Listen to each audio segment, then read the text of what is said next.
1 жыл ашык жатты да. Асфальт болбойчу.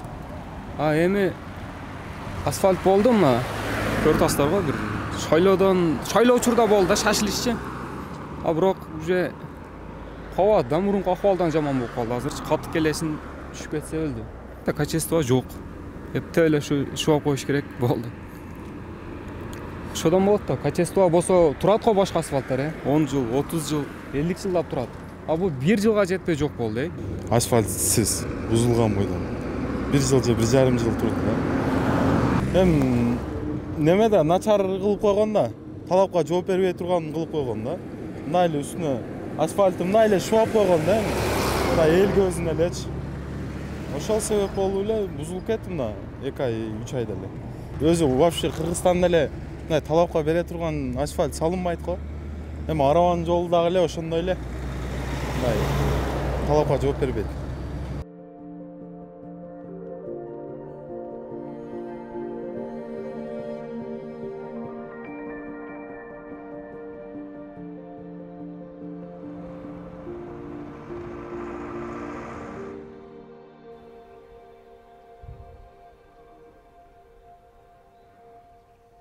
$7 миллион 500 каралган эле. Ошонун асфальтын басып, биринчи, экинчи жолу бүтүргөнгөчү. Бирок март айында баягы пневмония чыккандыктан иштердин баарын токтотуп салдык бизде жолдо. Ошого байланыштуу күзгө чейин туруп калды бул иши.